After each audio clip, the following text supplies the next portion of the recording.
Morning, everyone. Hi. I'm Isaac. It's afternoon already. Good afternoon. It's been a long morning. Welcome to Barcelona. Bon dia. Bona tarda. I'm Isaac. I'm a psychologist. Yeah, bon dia is in Catalan. Yep. I'm a psychologist. I'm here to talk about mental health. I'm actually thrilled to be here, really. But I'm also very nervous. I know that because my legs are shaking. Every one of you that is coming up here, see, full of confidence. So congratulations, but I had trouble sleeping tonight. My voice is probably gonna break. My heart rate is increasing.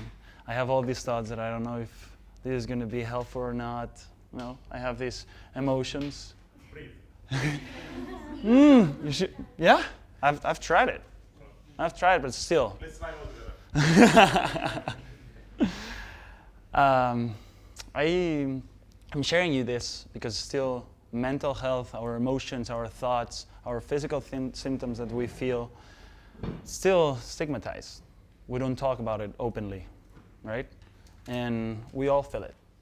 I actually want to know if you guys have felt it. I don't know. I know you don't know me, but if you trust me, could you close your eyes for a second?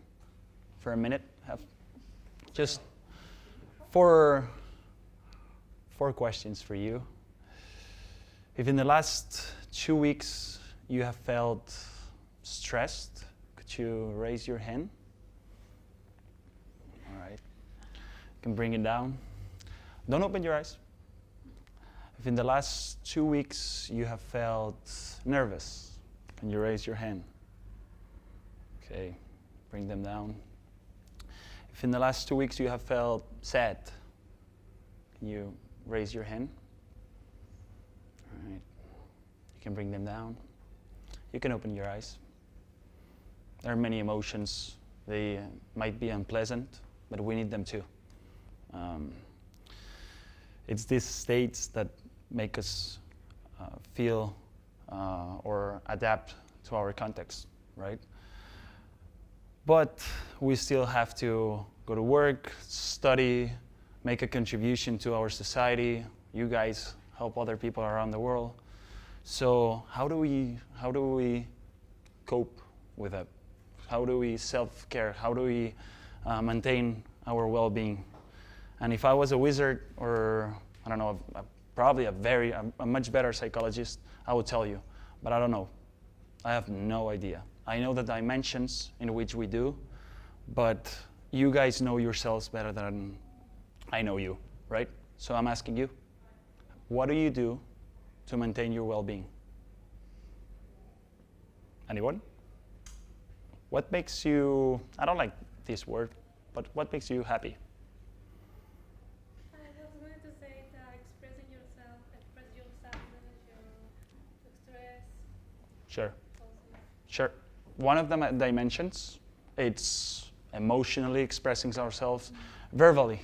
We talk to a friend, we talk to a family member, and we feel calmer. I was explaining to you how I felt, and I felt better, right? Because you can empathize with me, and now you know how I'm feeling.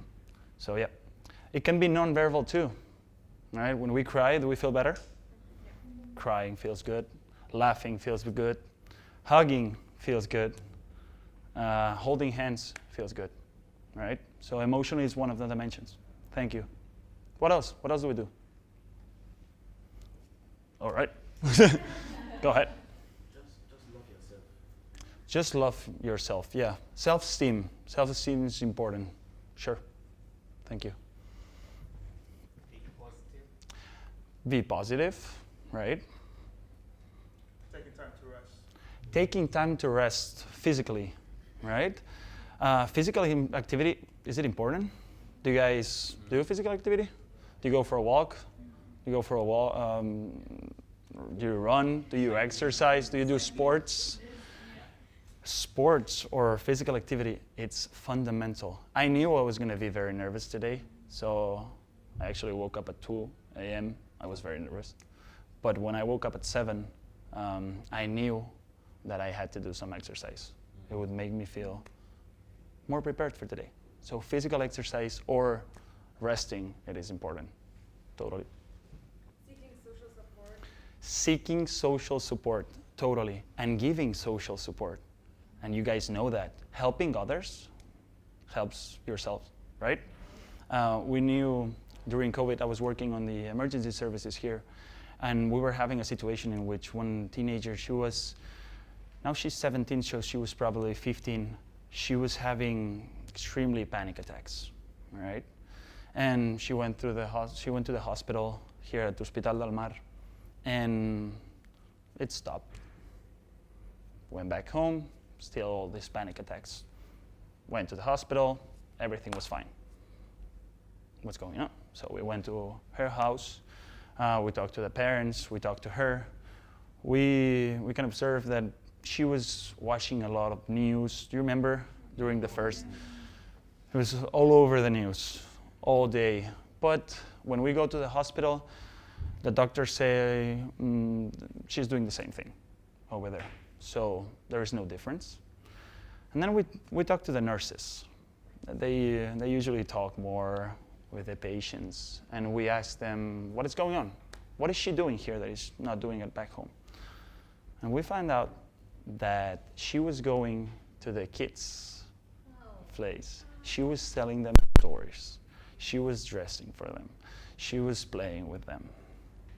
Do you think that was helping her?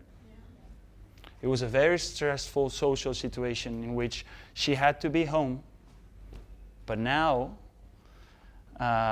whatever she was doing in school, helping others in her classroom, it's now blocked. She's absorbing all this news, and she can't do anything about it.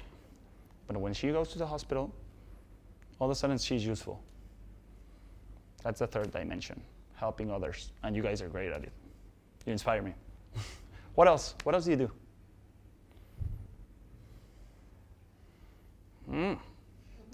You know one thing about, yeah, sure. Sometimes I go for counseling. You go for counseling. We seek for help. Totally. Yeah. Mm-hmm. Go Yeah, ahead. sometimes you can take an emotional 1 minute holiday. 1 minute holiday. 1 minute holiday. Yeah. Taking breaks. Part of taking care of ourselves. Sure. Yeah. This cognitive perspective, we usually are in our head a lot, right? So taking breaks or organizing ourselves, making lists, prioritizing. I was practicing this speech on my way here. Actually, not on my way here. I've been practicing this speech for the whole week, right? All over in my head, and again and again and again. Now I feel more prepared. It's this cognitive dimension. Yeah, we have 4. 2 more. This is not an exam. Right? Spiritual dimension. Sure. Our beliefs, our values drive us forward. Yeah, even in times of distress, we find the courage because we have a mission or because of our values. Sure, this is the 5th one. You know what's going to happen? I'm going to forget about the 6th, for sure. We have physical, we have cognitive, we have our social support, our values. What else have I said? This can happen. I'll let you know afterwards if I don't remember. It's what happens when you don't have a PowerPoint. What else have we said?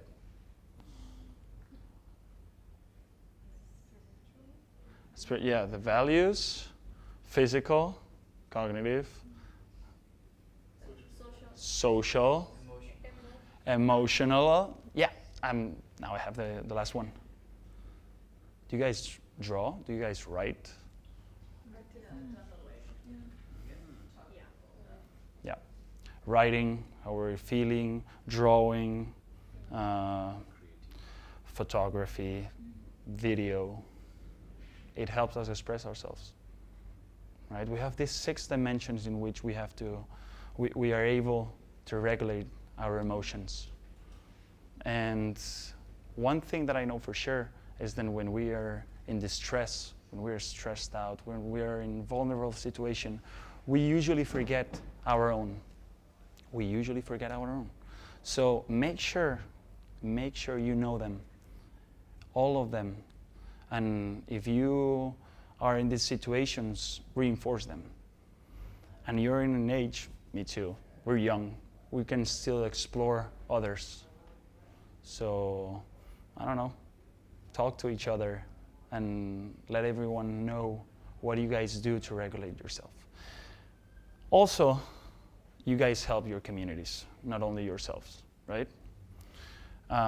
We know the pandemic has not only been hard for our physical health, but also for our mental and emotional health. We have seen an increase on mental disorders such as anxiety or depression around the world. It has increased for around 25%. It's the first, I don't remember the name now, first factor of disability around the world, mental health. But due to this stigma too, we don't speak about it as much as other conditions, right? And when we talk about these communities, these refugees, asylum seekers, migrants, we know that in 2019 there were about 272 million, if I'm not mistaken. And we know there are a lot of stressors that this community go through. And the World Health Organization tell us that we need to provide them with the right mental health, right? And you guys are going to be on the field working with them. So I thought it would be nice to train you just a little bit with this, 10 minutes with a methodology that we use here in Catalonia for emergency services. You're interested? Yeah. It's called 6 Cs, all right? 6 Cs. It's simple. It can be used for non-sanitarian workers. And it's easy to remember because there are 6 Cs. The first one, it's about compromise. When we start assisting somebody, anyone, make sure you compromise with them. We create a link with this person, right? So until we find some useful solutions that can improve his or her situation, we're not going to stop this intervention, all right? We compromise with this person. For example, we received a call a few months back, an older couple. They were driving here in Catalonia, and they had a traffic accident. They were fine. Let's call him Josep. It's a Catalan name, Joseph. And we're gonna call her Maria. Typical Catalan name, Josep y Maria. So we can talk to him even though he has this physical distress in his back, but she's emotionally overflowed. She's very, very distressed. She's trying to talk to us, but have you been in this situation where you're like heavy breathing, crying, your heart is feeling like it's coming out of your mouth? So the doctors are trying to talk to her. The ambulance is on its way, but they give us the call and say, can you do something about it? So the first thing we do, hi Maria, I know you can't talk, but we're here. We're not in a hurry.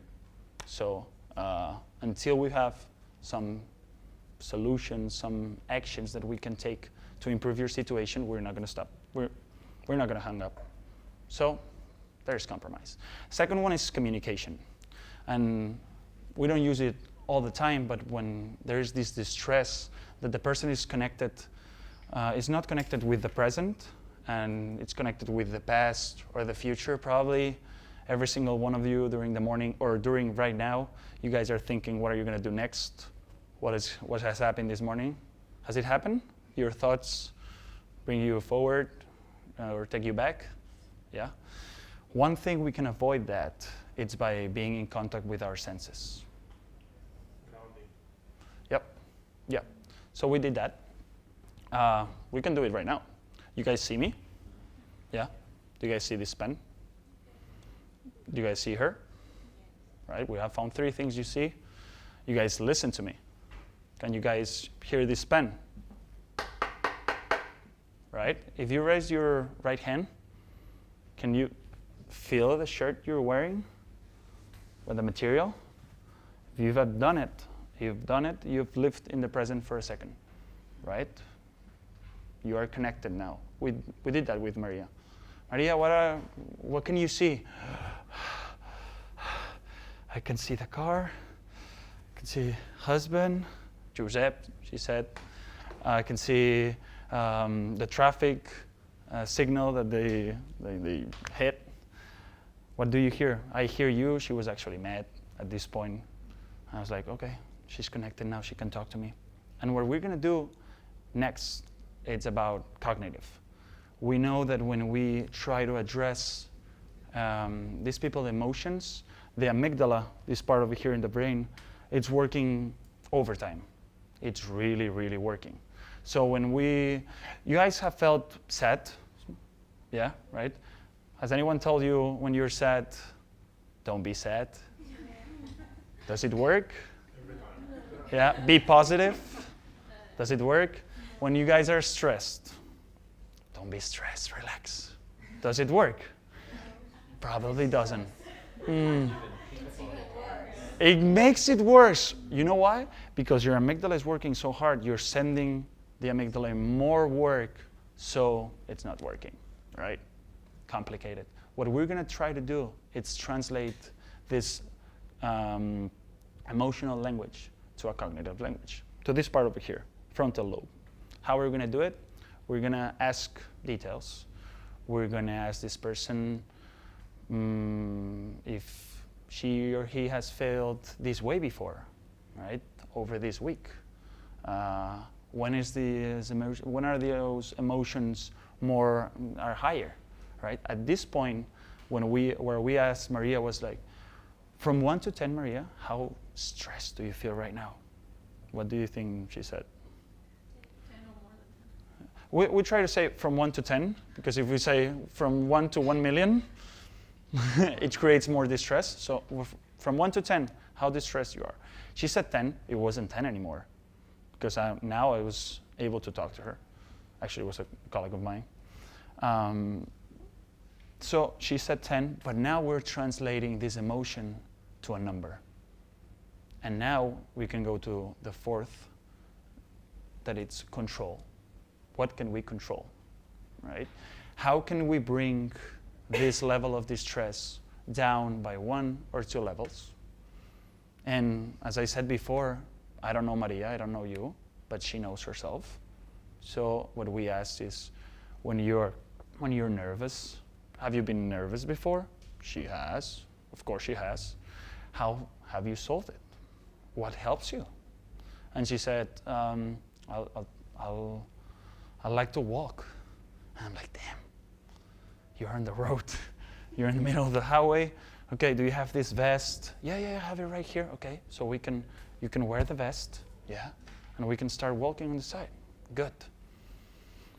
Now we're working. So she's walking around with her vest, talking to my partner, and my partner asks, what else do you do?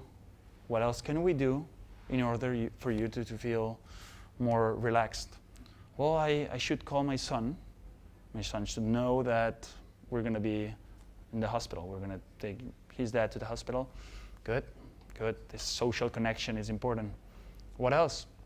She was very mad at this point. She was like, well, I'm not going to leave my car here. I should call the insurance to pick it up. Great. So we have 4 things that in the beginning of the conversation I said, or we compromised, that we were going to have some information, some actions to bring this level of distress down. All right? And the last one is about challenge. It's not the last one, it's the 5th. It's about challenge. Do you guys think we did it for her? We called her son, or we called the insurance? She did it herself. We want to improve this resilience. We know that if in this moment of distress she finds actions that she feels she's doing good, her memories of these situations are going to be like, I could do it. So in next situations in which she feels distress, she's going to be more prepared. It's like training, basically. So she did. We called her 3 days after just to check on her. And you know what she said? We didn't help at all. We didn't help at all. And we were like, okay, you feeling good? Yeah, because I did everything on myself. Great. Exactly. You did. Our work is to accompany you. How do we know if the person is connected? It's called continuity. If she knows, he knows what has happened, what is happening right now, and what's going to happen in the future, these actions, we know she's well connected, right? We have increased her capacities to cope with the stressors so she can work or study productively and can make, again, a contribution to her society, right? And that is the definition of mental health. That's the definition of mental health.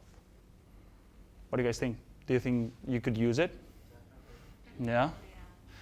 I encourage you to do so. I think you can do great work with it. And it's very, very simple.